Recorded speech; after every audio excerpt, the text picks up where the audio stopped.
माऊलींच्या पालखीसह सगळ्याच संतांच्या पालख्या या पंढरपुरामध्ये आता दाखल झाल्यात। ज्या क्षणासाठी मैलांची पायपीट करत वारकरी वारी करतात, तो विठ्ठल भेटीचा क्षण आता समीप येऊन ठेपलाय। मंदिर परिसरातून दर्शन रांगांचा आढावा घेतला आमच्या प्रतिनिधींनी, पाहूयात।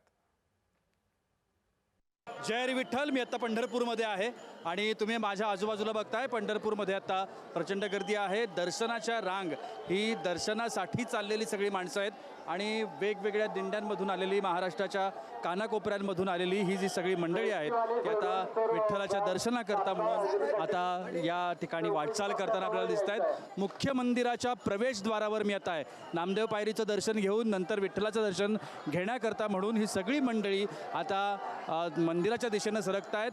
खूप मोठी गर्दी आहे, खूप मोठ्या रांगा या ठिकाणी लागलेल्या आहेत। महाराष्ट्राच्या कानाकोपऱ्यातून नव्हे तर संपूर्ण देशाच्या आणि काही लोक परदेशातून देखील खास आषाढी एकादशी करता आत्ता पंढरपूरमध्ये येऊन दाखल झालेले आहेत, पोहोचलेले आहेत आणि दर्शनाकरता म्हणून आज दशमी आहे।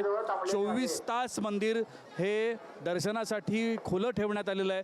त्याच्यामुळे जेवढी लोकांना दर्शनासाठी पटापट दर्शन घेता येईल, गेली जवळजवळ 17-18 दिवस, काही अर्धा महिना, त्याच्याहून काही लोक दीड महिन्यांपासून वारी करतायत आणि वाऱ्या दिंड्या ह्या आता पंढरपूरमध्ये येऊन पोहोचलेल्या आहेत। आणि त्यानंतर आता जो मुख्य भाग आहे तो आहे दर्शनाचा, याचसाठी केला होता अट्टहास असं म्हटलं तरी वावगं ठरणार नाही। आणि त्याकरता दर्शनाकरता म्हणून माऊलीच्या अगदी मुखदर्शन का मिळेना किंवा अगदी कळसाचं दर्शन का मिळेना, पण माऊलीचं दर्शन मिळालं पाहिजे, पांडुरंगाचं दर्शन मिळालं पाहिजे, या भावनेनं ही सगळी मंडळी आता या विठ्ठल मंदिरामध्ये, रुक्मिणी मंदिराच्या दिशेनं प्रवास करतायत। उद्या आषाढी आहे। दर्शन रांगा किती वेळ चालतील ह्याची कोणतीही शाश्वती नाही।